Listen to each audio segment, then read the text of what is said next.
आणि एक महत्त्वाची ब्रेकिंग न्यूज आपण पाहूयात। वर्षावर रात्री एक महत्त्वाची बैठक पार पडली। मुंबईसह ठाणे आणि कल्याण, डोंबिवली आणि नवी मुंबईत युती आणि युती करण्याच्या संदर्भात मुख्यमंत्री आणि उपमुख्यमंत्री यांच्यामध्ये एकमत झाल्याचं कळत आहे। तर महत्त्वाची बैठक पार पडलेली आहे। तर खलबतं देखील या बैठकीत झाली। ठाणे, कल्याण, डोंबिवली आणि नवी मुंबईत युती संदर्भात देखील महत्त्वाची चर्चा या बैठकीत झाली। तर युती करण्यासंदर्भात मुख्यमंत्री देवेंद्र फडणवीस आणि उपमुख्यमंत्री एकनाथ शिंदे यांचं एकमत झाल्याचं कळत आहे।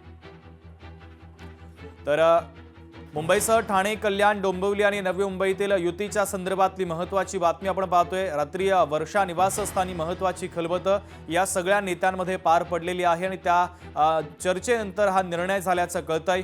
युती करण्यावर मुख्यमंत्री देवेंद्र फडणवीस आणि उपमुख्यमंत्री एकनाथ शिंदे यांचं एकमत असल्याचं कळतंय।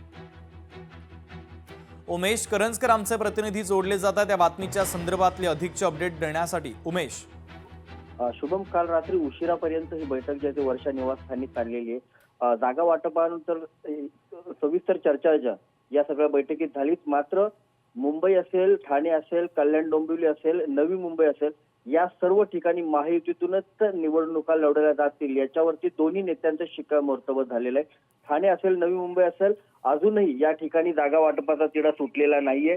महायुती होईल का नाही या सगळ्या संदर्भात भारतीय जनता पक्ष असेल किंवा शिवसेनेचे कार्यकर्ते असतील यांच्यामध्ये अजूनही संभ्रम आहे। मात्र मुख्यमंत्री आणि उपमुख्यमंत्री यांच्यामध्ये जे आहेत ते ठाम झालेलं आहे की आता ह्या सगळ्या निवडणुका ज्या आहेत त्या महायुतीतूनच लढायच्या। ठीक आहे उमेश, अत्यंत महत्त्वाचे अपडेट या बातमीच्या संदर्भातले पोहोचवलेले आहेत। तुर्तास धन्यवाद। लोकशाही मराठी ऐका, पहा, जागरूक रहा।